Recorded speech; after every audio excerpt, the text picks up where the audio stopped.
नेपाललाई एमसीसी चाहिँदैन भन्ने नेपालीहरू कुकुरलाई घिउ नपसे जस्ता नेपाली हुन् भनेर नेपाली जनतालाई कुकुर भन्ने राज्य सत्तालाई सलाम गर्ने तपाईहरुको बुढी गण्डकी प्रोजेक्टमा 1917 मा नेपालका अहिलेका प्रधानमन्त्री शेरबहादुर देउवा, केपी शर्मा ओली र पुष्पकमल दाहालले बुढी गण्डकीबाट 9 अर्ब भ्रष्टाचार गरेका छन्। त्यसको प्रमाण दिन सक्छु, सकिन भने झुन्डिन तयार छु। नेपालको लोकतन्त्र सुशासन अब नेपाली जनताले होइन, शेरबहादुर देउवा यो देशका वर्तमान र भूतपूर्व प्रधानमन्त्री केपी शर्मा ओलीजी तपाई पनि यो देशको लोकतन्त्र र सुशासन तपाई अमेरिकालाई जिम्मा दिँदै हुनुहुन्छ। नेपाली जनताको राजकीय सत्ता र सम्प्रभु सत्ता कहाँ छ हामीलाई भन्नुस्। बुढी गण्डकी प्रोजेक्टबाट चीनलाई हटाएपछि अमेरिकाको एमसीसी मा सही छाप गर्दा रसुवा केरुङ काठमाडौँ रेलमार्ग बनाउनका लागि एमसीसी अन्तर्गत विदेशी सैन्य केरुङ पुग्यो भने चीनले त्यतिखेर गरेको प्रतिकारमा तपाई शेरबहादुर देउवा अमेरिका बस्नुहुन्छ कि नेपाल बस्नुहुन्छ कि भागेर अमेरिका पुग्नुहुन्छ त्यतिखेर थाहा हुन्छ। संयुक्त राष्ट्र संघको 76औं महासभामा भाग लिन गएको शेरबहादुर देउवाको पाल्तुले के भनेर पठायो, एमसीसी संशोधन हुन सक्दैन। अनि एमसीसी को बारेमा म मेरो चुनाव क्षेत्रमा गएर एमसीसी को पक्षमा कुरा गरे भने नेपाली जनताले मलाई कुटेर खेतलान भनेर भन्यो हो कि होइन? यो देशका सेना, जुन देशको सेनाको सेना दिवस महाशिवरात्रि पर्व नेपाली सेनाको सेना दिवस हुन्छ, त्यो देशको सेनाले धर्मनिरपेक्ष देशको मन्त्री र प्रधानमन्त्रीलाई सलाम गर्छ भने भगवान बुद्ध र शिवजीको अपराध गरे हो कि होइन? होइन भने धर्मनिरपेक्ष देशको सेना महाशिवरात्रि जसको सेना दिवस हुन्छ त्यो देश धर्मनिरपेक्ष देश कसरी हुन्छ मलाई भन्नुस् त। भन्नलाई 50 करोड डलरको अमेरिकन आर्थिक सहायता भन्ने, लेख्नलाई नेपाल र अमेरिकाको बीचमा शताब्दी चुनौतीको सहकार्य भन्ने, तब नेपाल कुन देशसँग चुनौती गर्न तयार छ र तपाईले यो लिखत बनाउनु भयो? सर्वोच्च अदालतको न्यायाधीशले अदालतमा भ्रष्टाचारी र अपराधीहरूको वर्चस्व छ भनेर प्रतिवेदन दिएको छ। अनि त्यही देशमा भ्रष्टाचारी विरुद्धको मुद्दा परेन, भ्रष्टाचार अन्त्य गर भनेर नारा लगाउनुहुन्छ सडकमा। सबै भ्रष्टाचारीलाई संविधानले बचाएर राखेको छ, भ्रष्टाचार कसरी अन्त्य हुन्छ? समाजको आवाज.com। आदरणीय दाजुभाइ तथा दिदीबहिनीहरू, अहिले नेपालमा एमसीसी भनेर भन्छन्, समय पनि छैन, वेदर पनि त्यति फेभरेबल बुझिराखेका छैन मैले, तैपनि के हो एमसीसी? सबैजना नो एमसीसी भन्दा भन्दै यो नेपाली भाषै बिर्से जस्तो लाग्न थाल्यो मलाई। एमसीसी भनेको मिलेनियम च्यालेन्ज कर्पोरेसन। म अंग्रेजीको जानकार मान्छे त होइन, तर मिलेनियम च्यालेन्ज कर्पोरेसन भनेको के हो? मिलेनियम च्यालेन्ज कर्पोरेसन भन्नाले शताब्दी चुनौतीको लागि सहकार्य। नेपाललाई, मैले मेरो कुरा तपाईहरुलाई कति भन्न जानेको छु, नेपाललाई यो शताब्दीमा संसारबाट के चुनौती छ? नेपाललाई त्यस्तो कुनै चुनौती छ? तपाईहरु राष्ट्रिय प्रजातन्त्र पार्टीको हामी राष्ट्रिय प्रजातन्त्र पार्टीको कार्यकर्ता मात्रै होइन, त्यो भन्दा अगाडि हामी तमाम नेपाली भएर सोचौं। तपाई कांग्रेस, एमाले र माओवादी त्यही राज्य सत्ताको तलब र जागिर खाएका व्यक्तित्व सोच्नुहोस्, के हो मिलेनियम च्यालेन्ज?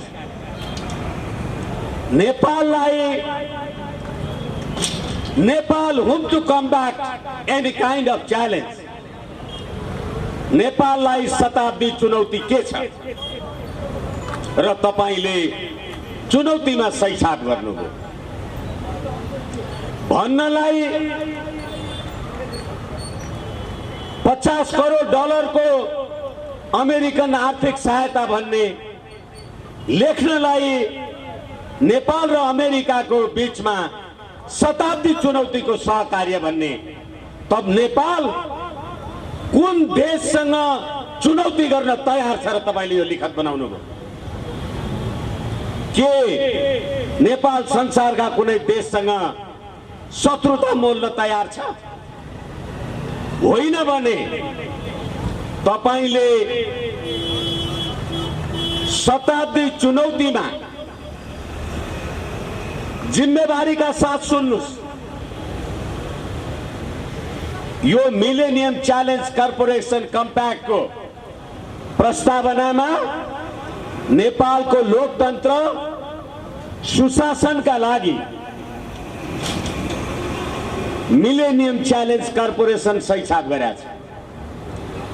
नेपालको लोकतन्त्र सुशासन अब नेपाली जनताले होइन, शेरबहादुर देउवा यो देशका वर्तमान र भूतपूर्व प्रधानमन्त्री केपी शर्मा ओलीजी तपाई पनि यो देशको लोकतन्त्र र सुशासन तपाई अमेरिकालाई जिम्मा दिँदै हुनुहुन्छ। नेपाली जनताको राजकीय सत्ता र सम्प्रभु सत्ता कहाँ छ हामीलाई भन्नुस्। त्यति मात्रै होइन, एउटा संस्कृतमा भनाइ छ, कुपुत्रो जायत क्वचिदपि कुमाता न भवति। आमा चाहिँ कुमाता हुन्न अरे, छोरो चाहिँ कुपुत्र पनि हुन्छ अरे। यो सरकारका कुपुत्रले भनेको एउटा कुरा म तपाईलाई सुनाउँछु।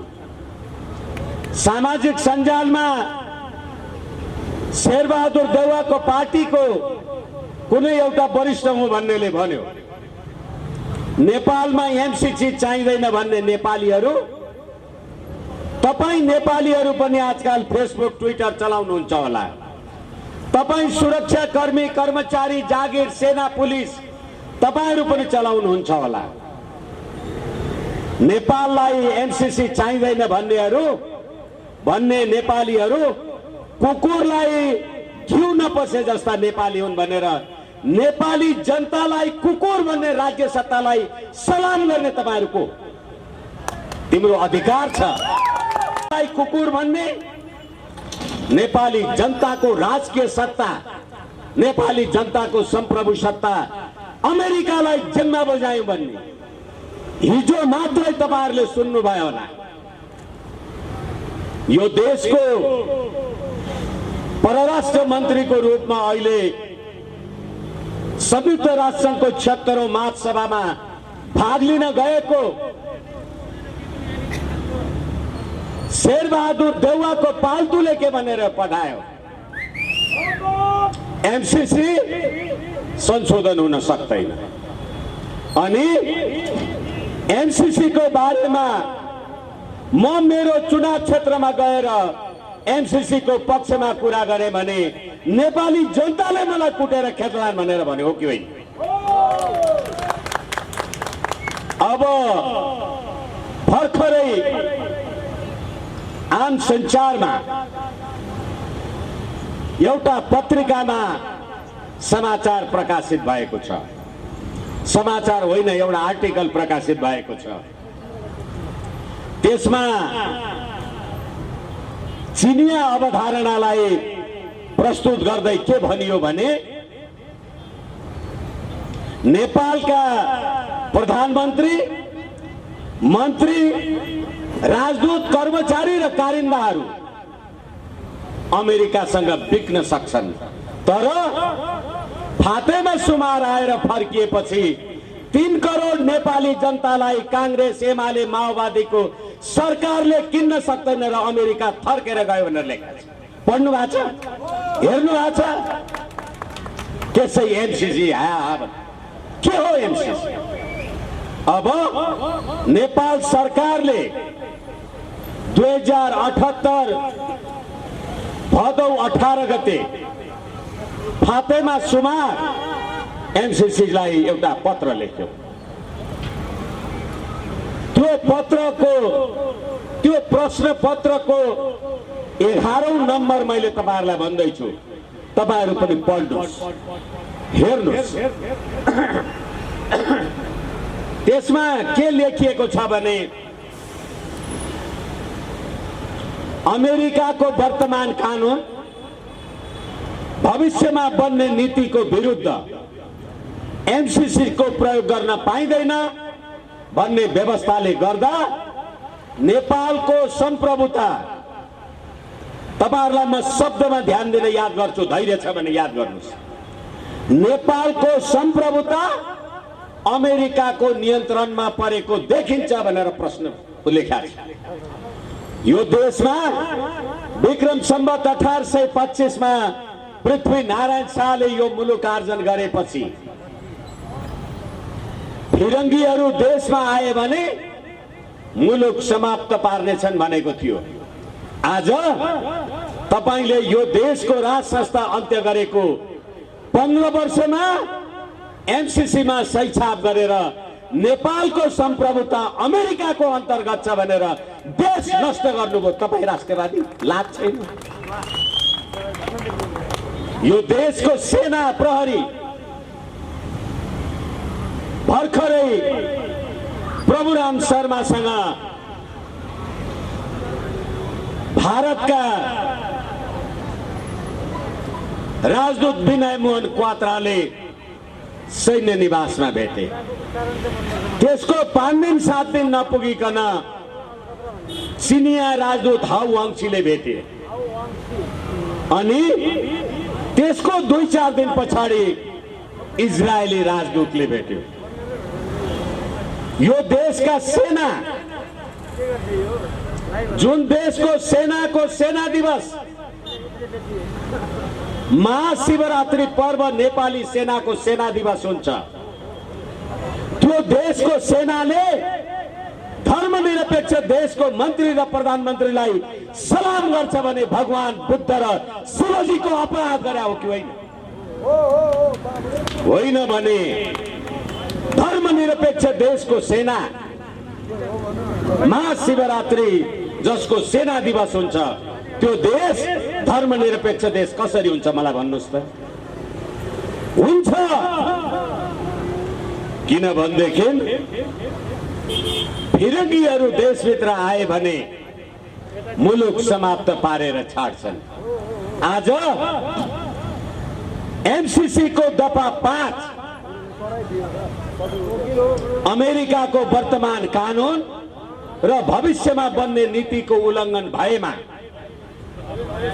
नेपालको संप्रभुता भन्दा एमसीसी माथि हुन्छ भनेर प्रश्न फातेमा सुमारले लेखेको छ। अहिले तिनीहरू भन्ने आदरणीय दाजुभाइ तथा दिदीबहिनीहरू, यो देशमा पटक पटक प्रतिनिधि सभा विघटन गर्नु अनि तपाईहरूले देश र जनताका लागि सरकार बनेको 70-75 दिन हुँदा मन्त्री परिषद बनाउन सक्नु भएन, त्यसमा विवाद भएन। तर तपाईले एमसीसी पास गर्ने कुरामा एउटा कुरा याद गर्नुस्, यिनै बाबुराम भट्टराई भन्ने प्रवृत्ति हुन्। बुढी गण्डकी प्रोजेक्टमा 1917 मा नेपालका अहिलेका प्रधानमन्त्री शेरबहादुर देउवा, केपी शर्मा ओली र पुष्पकमल दाहालले बुढी गण्डकीबाट 9 अर्ब भ्रष्टाचार गरेका छन् त्यसको प्रमाण दिन सक्छु, सकिन भने झुन्डिन तयार छु। कहिले भने 2017 मा जब चीनको गेजुवा कम्पनीलाई बुढी गण्डकी प्रोजेक्टबाट बाहिर निकाल्नुभयो अनि बुढी गण्डकी प्रोजेक्टबाट चीनलाई हटाएपछि अमेरिकाको एनसीसी मा सही छाप गर्दा रसुवा केरुङ काठमाडौँ रेल मार्ग बनाउनका लागि एनसीसी अन्तर्गत विदेशी सैन्य केरुङ पुग्यो भने चीनले त्यतिखेर गरेको प्रतिकारमा तपाई शेरबहादुर देउवा अमेरिका बस्नुहुन्छ कि नेपाल बस्नुहुन्छ कि भागेर अमेरिका पुग्नुहुन्छ त्यतिखेर थाहा हुन्छ। यसै कारणले गर्दाखेरि चीनले भन्यो बेल्ट एन्ड रोड इनिसिएटिभ्स र सी जिनपिङले भने चीनिया कम्युनिस्ट पार्टीको 100औं वार्षिकोत्सवमा जतिखेर G7 को वैश्विक बैठक फ्रान्समा बसिराखेको थियो त्यतिखेर चीनिया शक्तिलाई कमजोर ठान्ने शक्तिहरूलाई चीनले आफ्नो तरहले तह लगाउँछ भनेर उहाँले जे भन्नुभएको थियो त्यसको 4 महिना बित्दा नबित्दा आज तपाईले नेपालमा एनसीसी ल्याएर नेपालको असंलग्न परराष्ट्र नीतिको विरुद्धमा जे कामकाज गर्न खोज्दै हुनुहुन्छ र अहिले 14 सेप्टेम्बर 2017 मा 50 करोड डलरको सही छाप गर्ने यो सरकार अब फातेमा सुमारलाई सोध्दैछ यो दफा 5 को कुरा के हो, दफा 8 को कुरा के हो। यही ज्ञानेन्द्र बहादुर कार्की भन्ने कुलङ्गारहरू होइनन् जो अर्थमन्त्री हुँदा त्यहाँ सही गरेका थिए। अहिलेको अर्थमन्त्री पुष्पकमल दाहालको पार्टीको मान्छे फातेमा सुमारसँग कुरा गर्दा एमसीसी पास गर्ने अनि पुष्पकमल दाहाल भन्छ एमसीसी संशोधन नगरिकन पास हुँदैन भन्ने। हिजो 2052 सालको जनयुद्ध सुरु गर्दा माओवादीको टाउको काटेर झोलामा हालेर ले त्यही झोलाभरि पैसा लिएर जा भन्ने शेरबहादुर देउवा र माओवादीका अध्यक्ष पुष्पकमल दाहाल प्रचण्डको पार्टीले अहिले दुईटै मिलेर एनसीसी नेपालमा भित्राएर देशको राष्ट्रियता समाप्त गर्दैछ। किन गर्दैछन्? 17,000 नेपाली जनता मारेका, सत्य निरूपण मेलमिलाप आयोगमा परेका 60,000 उजुरीहरू र पुष्पकमल दाहालले भने म हेग जान पाएँ भने भाग्यमानी हुन्छु, किनभने अमेरिकाले तपाईहरूको नाम बाबुराम भट्टराई, पुष्पकमल दाहाल, सेन, रामबहादुर थापा बादल लगायतका मान्छेहरू तपाईहरूको नाम आतंककारीको सूचीबाट हटाएको मात्रै हो, तपाईहरू आतंककारी होइन भनेको छैन। तपाई एमसीसी पास नगर्नुहोस्, तपाई हेग जान तयार हुनुपर्छ। त्यो कष्टले गर्दा आइराख्नु भएको छ। तपाईले 17,000 नेपाली जनताको शहादत गर्नुभयो। आदरणीय दाजुभाइ तथा दिदीबहिनीहरू, तपाईको भाइ बहिनी ज्वाइँ जेठान छोरा बुहारीलाई मार्ने मान्छेलाई लाइन लागेर भोट हालेर सिंहदरबारमा तपाईले पठाएपछि तिनै कुलङ्गारले एनसीसी मा सही गर्छन् भने जनता कहाँ छन् याद गर्नुस्। के गरेका छन् नेपाली जनताले? होइन भने कुदेर त सिंहदरबार पुगिँदैन। यो देशका पण्डितहरू, कुमारीको पूजा गर्ने यो देशका गुठीका नेवारहरू, म तपाईहरूलाई पनि भन्दैछु, युगौंदेखि चलेर आएको धर्म, संस्कृति, सभ्यता, गुठी, कुमारी जात्रा हेर्नुहोस्।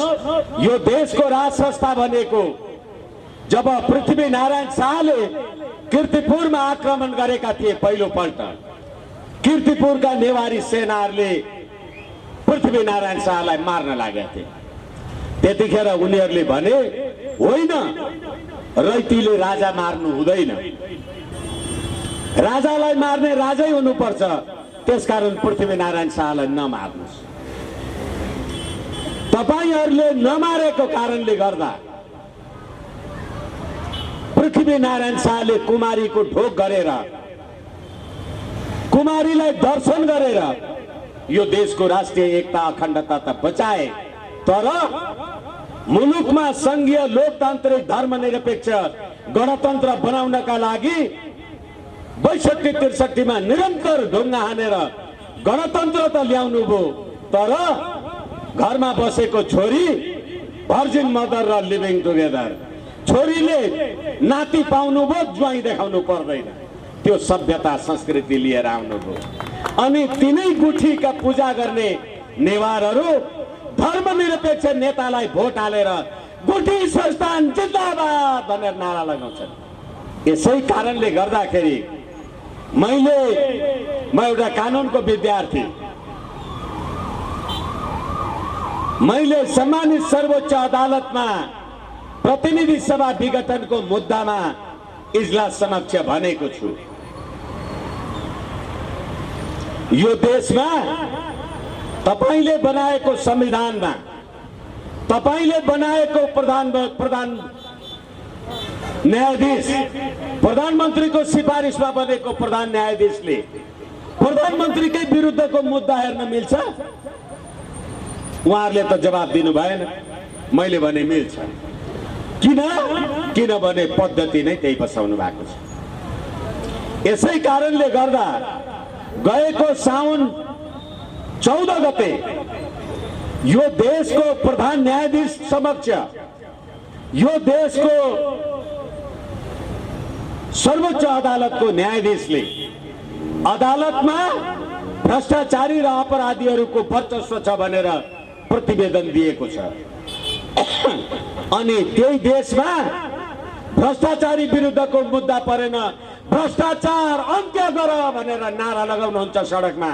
सबै भ्रष्टाचारीलाई संविधानले बचाएर राखेको छ, भ्रष्टाचार कसरी अन्त्य हुन्छ? यसैले राष्ट्रिय प्रजातन्त्र पार्टीले संवैधानिक राज संस्था हिन्दू राष्ट्र र अखण्ड नेपाल भनेर हामीले जे भनेका थियौं, आज तपाईले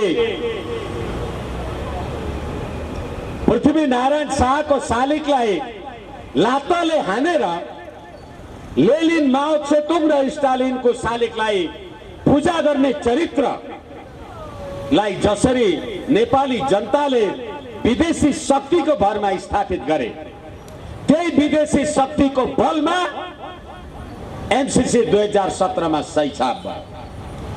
त्यति सही छाप मात्रै भएन, फातेमा सुमारले अस्ति आएर भनिन् एमसीसी संशोधन हुँदैन, पास गर्नुहुन्छ यसै पास गर्नुहोस्, पास गर्नुहुन्न संशोधन हुँदैन। यदि पास गर्नु भएन भने संसारबाट आउने सम्पूर्ण सहायता अमेरिकाले रोक्दिन्छ। अब म गरिब छु, तपाई मलाई 10 रुपैयाँ दिइराख्नु भएको छ, म लिदिन भन्दैछु भने तपाई मलाई कोच्याइराख्नुहुन्छ भने त्यो सामरिक सुरक्षा अन्तर्गतको विषय होइन भने के हो? म तपाईलाई दुईवटा राजदूतको कथनलाई उदाहरणको रूपमा प्रस्तुत गर्न सक्दछु। भर्खरै फातेमा सुमार आउँदा तत्कालीन नेपालका लागि अमेरिकाका राजदूत शंकर शर्मा भन्ने एउटा मान्छेले भन्यो यो विशुद्ध आर्थिक सहयोग हो। त्यतिखेरै चीनका लागि नेपाली राजदूत टंक कार्की भन्ने अर्को मान्छेले भन्यो होइन, यो नेपालको सार्वभौम सत्ता भन्दा माथि छ, यो आईपीएस को इंटेग्रल पार्ट हो। अब भन्नुस्, यो देशको दुईवटा देशका राजदूत, एउटाले भन्छ आईपीएस इन्डो पैसिफिक स्ट्राटेजी अन्तर्गत हो, अर्कोले भन्छ यो विशुद्ध आर्थिक सहयोग हो। देश के गर्छ? मैले कहिलेकाहीँ भन्ने गरेको छु, अहिलेको धर्म परिवर्तनको विषयले, हालाकि राष्ट्रै परिवर्तन गर्ने होला यिनीहरूले। घरमा दुईटा छोरा छन्, बुढी आमा बिरामी भएर मरिन्, आमाको लास यहाँ ढलेको छ, बाबु एउटा कुर्सीमा बसेर सुक सुक रुँदैछ, धर्म परिवर्तन गर्यो। एउटा छोरो भन्छ आमालाई डराउनु पर्छ, अर्को छोरो भन्छ आमालाई गाड्नु पर्छ। बाबु रोइराखेको छ, देश कहाँ छ? तपाईको धर्म, सभ्यता, संस्कृति कहाँ गयो? कहाँ थियो बास अघि मको थिए, कसो हुँदा यो पिंजरा लिदो भए। कहाँ छ जानु कुन साथ लिकन, तलाई मालम छ कि यो कुरामा। आज हाम्रो राष्ट्रिय गान भनेर तपाईहरु जे गाउनुहुन्छ, यो राष्ट्रघाती गान सयौं थुङ्गा फुलका एउटै माला हामी नेपाली, सार्वभौम भई फैलिएका मेची महाकाली। अब तपाईको सार्वभौम सत्ता मेची र महाकालीमा टुङ्गियो अनि महाकाली पारी तुइन छुडाएर जयसिंह धामीलाई मार्यो भनेर नेपाली जनताले सडकमा नारा लगाए भनेर नरेन्द्र मोदीको पुतला जलाउँदा पुलिस आएर नेपाली जनतालाई कुट्छ र नरेन्द्र मोदी जिन्दाबाद भन्छ अनि त्यो सरकारलाई सलाम गर्छन् नेपाली जनताले। यही होइन देश? यसको कुनै अर्को उपचार छ? त्यति मात्रै होइन, अहिले मेरो देशका सम्पूर्ण दाजुभाइ तथा दिदीबहिनीहरू, सुरक्षा निकायका मान्छेहरूलाई पनि अहिले होला कसैको नाउँ रामबहादुर होला, कोही कृष्णबहादुर होला, कोही हरिबहादुर होला। त्यो मेरो एउटा हवलदार भाइ किन त्यसको नाउँ कृष्णबहादुर भएको भने किन बा? घरमा आमा बुवाले एउटा छोरा पाए, पण्डितजीलाई बोलाएर ल्याउँदा यसलाई कृष्णै भन्नु भने आउँदा कृष्णै भएको त हो नि, विष्णु भन्नु भएको विष्णै हुन्थ्यो। यो कहाँबाट आयो भने जन्मने जायते शूद्रो संस्कार दुजो उच्चते, वेद पठेत भवेत विप्र ब्रह्म जानोति ब्राह्मण। त्यसैले संस्कारले, जुन संस्कारले तिमी नेपाली भयो, जुन संस्कारले तिम्रो नाम रह्यो, तिम्रो प्रतिष्ठा रह्यो, तिम्रो इज्जत रह्यो, तर त्यही संस्कार समाप्त गर्ने संविधानलाई सलाम गर्नुको अर्थ छैन, जरुरी छैन। यसै कारणले गर्दा यो एनसीसी नेपालको राष्ट्र, राष्ट्रियता, राष्ट्रिय एकता, समृद्धि, समुन्नतिलाई समाप्त गर्ने यो क्रियाको लागि नेपाली जनताको क्रियाशील जागरुकतामा हामीले यसलाई तिरस्कार गर्नुपर्छ र नेपाली जनता आफ्नै स्वाभिमानमा उभिनुपर्छ। यति भन्दै म मेरा बाणीलाई विश्राम दिन्छु र एनसीसी कुनै पनि मूल्यमा नेपाल र नेपाली जनताको राष्ट्रिय हित, एकता, समुन्नतिको विरुद्धमा रहेको कारणले गर्दा यसको अन्त्य गर्नका लागि नेपाली जनताको क्रियाशील जागरुकता, त्यसमा पनि संवैधानिक राष्ट्र संस्था, हिन्दू राष्ट्र र अखण्ड नेपाल चाहने तमाम नेपाली जनता, राष्ट्रिय प्रजातन्त्र पार्टी मात्रै होइन, तमाम नेपाली जनता घरमा बिहान देउताको पूजा गर्ने कोठा राख्नु भएको छ, गाईको दुध खुवाएर नेतालाई दुध भात खुवाउनुहुन्छ अनि चुनावमा भोट हालेर पार्लियामेन्टमा पठाउनुहुन्छ। गाई काट्नु पाउनुपर्छ भनेर नेताले कानुन बनायो, ताली पड्काएर बस्नुहुन्छ। नेपाली जनता याद गर्नुहोस्। यस कारणले गर्दा तपाईलाई भोक लागेको छ, मैले भात खाएर हुँदैन। हाम्रो संस्कृति बचाउन हामी सबै लागौं। एमसीसी मुर्दाबाद। धन्यवाद। समाजको आवाज.com